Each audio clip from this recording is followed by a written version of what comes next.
విశ్వవిఖ్యాత నట సార్వభౌమ తెలుగుదేశం పార్టీ వ్యవస్థాపకులు మాజీ ముఖ్యమంత్రి స్వర్గీయ నందమూరి తారక రామారావు జయంతి వేడుకలను తిరుపతి మాజీ ఎమ్మెల్యే సుగుణం ఆధ్వర్యంలో తెలుగుదేశం పార్టీ శ్రేణులు ఘనంగా నిర్వహించాయి. ఈరోజు తెలుగుదేశం పార్టీ సంస్థాపక అధ్యక్షుడు శ్రీ నందమూరి తారక రామారావు గారి యొక్క 101వ జయంతి సందర్భంగా తిరుపతి నగరంలో తెలుగుదేశం పార్టీ మరి క్యాడర్ అంతా కూడా cluster in-charges, unit in-charges, ward president, అదేవిధంగా బూత్ కమిటీస్, అనుబంధ కమిటీలు, మహిళలు, యువత అందరూ కూడా మరి నందమూరి తారక రామారావు గారి శ్రేయోభిలాషులు, అభిమానులు అందరూ కూడా ఈ కార్యక్రమంలో పాల్గొని మరి ఆయన ఘనంగా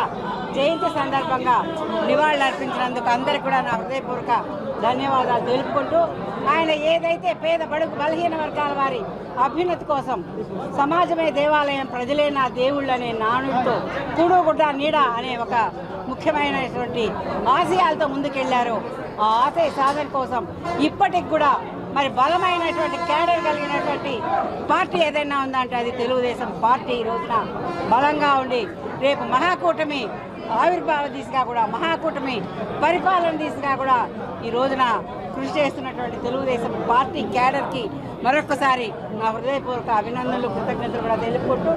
ఈ రోజున మరి నేను తెలుగుదేశం పార్టీ తిరుపతి నగర ఇన్ఛార్జిగా ఈ రోజున నేను ఒక 2 నిర్ణయాలు తీసుకోవడం జరిగింది. కార్యకర్తల కోసం, మహిళల కోసం, యువత కోసం, ముఖ్యంగా ఈ రోజున కార్యకర్తల కోసం నేను దాదాపు 1 కోటి రూపాయలని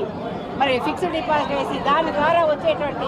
అమౌంట్ని ప్రతి నెల కూడా కార్యకర్తల సంక్షేమానికి నేను పాటుపడతానని కూడా తెలియజేస్తూ, మరొకటి ఈ రోజున ప్రతి ఒక్కరికి కూడా యువత ఎక్కువ ఉన్నారు, మహిళలు ఎక్కువ ఉన్నారు, అందరికీ కూడా మరి స్కిల్ డెవలప్మెంట్ ద్వారా వాళ్ళ యొక్క కుటుంబ ఆర్థిక పరిస్థితి పెంపొందే విధంగా కూడా మహిళలకి, యువతకి కూడా స్కిల్ డెవలప్మెంట్ సెంటర్ని ఈ రోజున నేను మా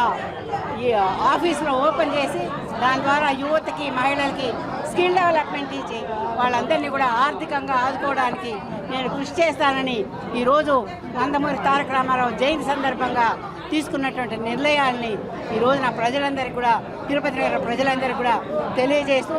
నాకు మరి నా కుటుంబానికి కూడా మేము తీసుకున్నటువంటి నిర్ణయాల్ని సజావుగా సాగించడానికి ఆ కలిగినటువంటి వెంకటేశ్వర స్వామి ఆశీస్సులు కూడా మాకు మెండుగా కావాలని కోరుకుంటూ అందరికీ ధన్యవాదాలతో సెలవు.